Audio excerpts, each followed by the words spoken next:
Hola chicos, muy buenos días. Hoy vamos a trabajar los temas que se ven en biología en la prueba de Instruimos, ¿vale? Entonces vamos a hacer un pequeño repaso de esos temas. El primer tema del día de hoy es niveles de organización celular.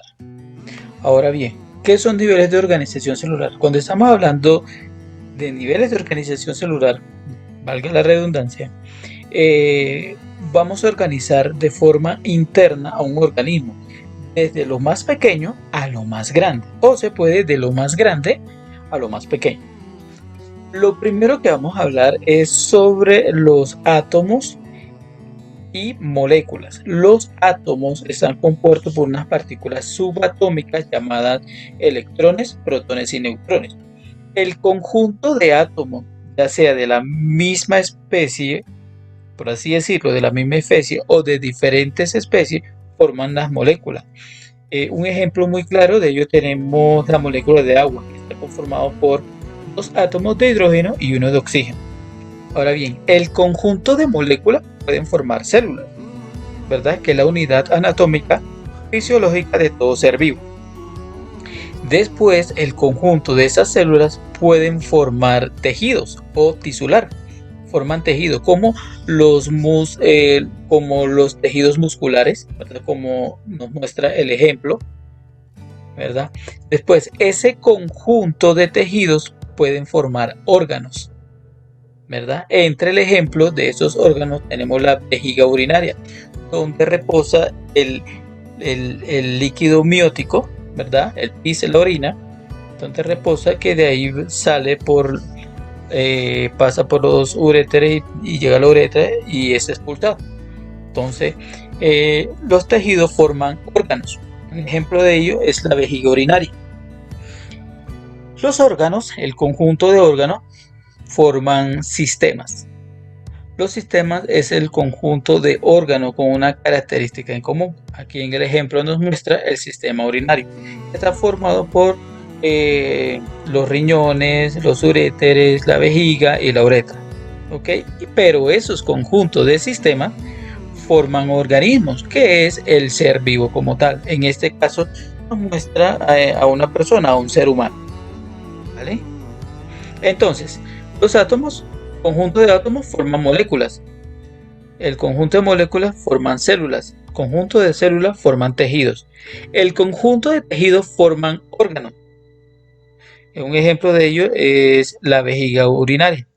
Conjunto de órganos forman sistemas y el conjunto de sistemas forman organismos. ¿Vale? Muy sencillo, muy claro. Pasemos al siguiente tema. Ciclo del agua. Pero antes de ver lo que es el ciclo del agua, vamos a ver la actividad física. Recordemos que la actividad física es cualquier ejercicio que uno realiza que nos hace elevar tanto la frecuencia cardíaca, o sea, los latidos, como la frecuencia respiratoria, las cantidades que uno toma oxígeno por cierto o por un determinado tiempo. ¿Listo? La frecuencia cardíaca es el número de contracciones del corazón o pulsaciones por unidad de tiempo. Se mide en condiciones bien determinadas y se expresa en pulsaciones por minutos a nivel de las arterias periféricas y en latidos por minutos a nivel del corazón. La frecuencia respiratoria ya la vamos a ver en un momento. Ahora bien, si uno se encuentra en un estado de reposo, o sea, sin realizar ninguna actividad física, nuestra frecuencia cardíaca será pasiva, será normal. Pero si uno empieza a realizar alguna actividad física, practicar algún deporte o algo así, ¿verdad? Que requiera gran gasto de energía, nuestra frecuencia cardíaca va a aumentar, o sea que los latidos del corazón, las pulsaciones van a aumentar muchísimo. Frecuencia respiratoria es el número de respiración que realiza un ser vivo en un periodo específico, un periodo determinado. Es el movimiento rítmico entre inspiración, cuando uno toma oxígeno, y expiración, cuando uno lo bota. Bueno, toma oxígeno, bota dióxido de carbono. Y está regulado por el sistema nervioso. De la misma forma en que actúa la frecuencia cardíaca, actúa la frecuencia respiratoria. A mayor intensidad, a mayor actividad física, nuestra frecuencia respiratoria también va a aumentar. Recordemos que cuando uno inhala, que toma oxígeno, ese oxígeno se va a la sangre, de la sangre va a nuestras células, el cual le van a producir energía a nuestras células. Y gracias a esa energía es que nosotros podemos realizar cualquier actividad física, ¿verdad? Entonces, chicos, a mayor actividad física, aumenta la frecuencia cardíaca y la frecuencia respiratoria. Pero cuando tú ya entras en reposo, en descanso, no realizas ninguna actividad física, esa frecuencia cardíaca y esa frecuencia respiratoria empiezan a bajarse hasta su estado normal, ¿verdad?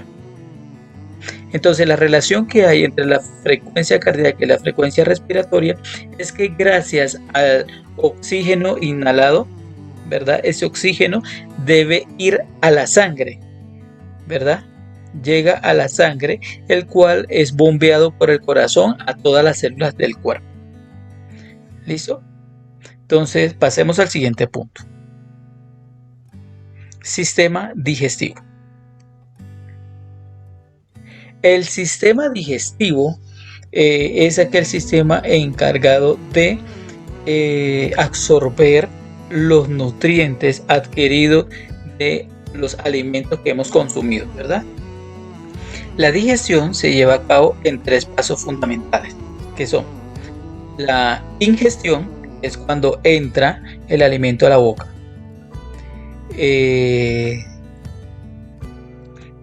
El primer paso es la deglución. Es así, es cuando entran los alimentos a la boca. Después viene la ingestión, ¿verdad? Donde esos alimentos se procesan en moléculas mucho más pequeñas para que puedan ser absorbidas por el cuerpo. Y por último tenemos la absorción, que es cuando los nutrientes son absorbidos por el cuerpo. Bueno, también se le puede agregar un paso más, que es la excreción, que es la expulsión de los desechos que el cuerpo no necesita. Listo, entonces, en la digestión lo primero que se lleva a cabo es la... Ok, chicos, entonces, las fases o etapas de la digestión son, primero, la ingestión, la deglución, la digestión, la absorción y excreción.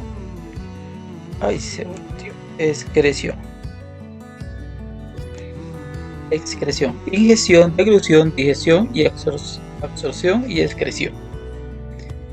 Antes de mirar o explicarle cómo se lleva a cabo este proceso desde que el alimento entra a la boca hasta que sale por el ano, podemos decir que el sistema digestivo realiza de manera general 2 grandes funciones, que la digestión y la absorción de los nutrientes. Son los pasos principales del sistema digestivo.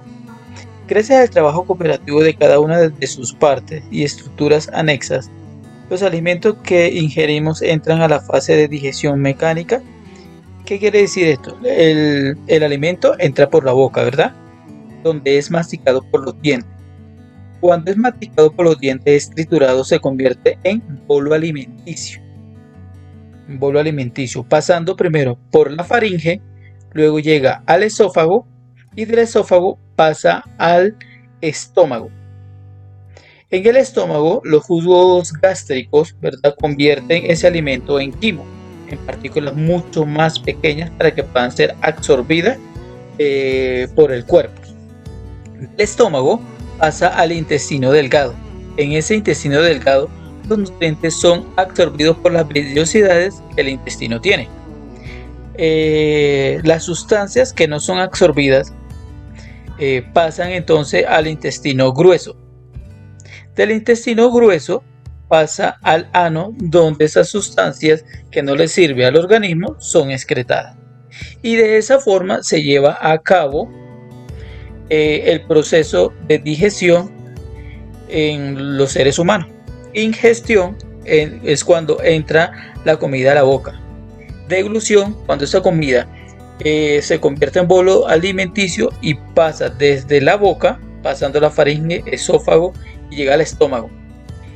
Digestión es cuando el alimento se convierte en partículas mucho más pequeñas para que puedan ser absorbidas por el cuerpo. La absorción es cuando ese bolo alimenticio se convierte en quimo. Ese quimo pasa al intestino delgado donde los nutrientes son absorbidos. Y por último, esas sustancias que no fueron absorbidas pasan al intestino grueso donde es excretado por el ano, que viene siendo la excreción.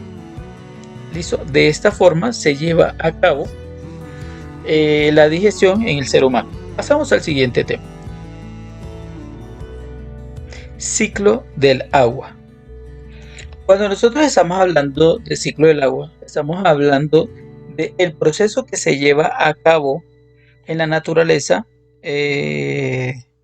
teniendo como punto central el agua. Es el paso de un estado, de un estado a otro estado. Por ejemplo, estado líquido a evaporación, después a condensación y después otra vez vuelve a líquido, el agua. Ahora bien, la circulación y conservación de agua en la Tierra se llama ciclo hidrológico o ciclo del agua, como ya se le había dicho anteriormente. El ciclo hidrológico comienza con la evaporación del agua, como se pueden dar cuenta aquí en el esquema.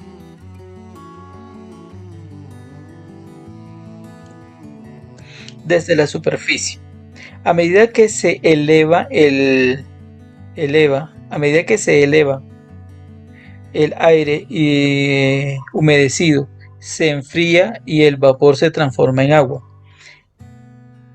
¿Qué pasa? Cuando el agua se encuentra en estado líquido, el aumento de la temperatura, la luz solar empieza a calentar el agua.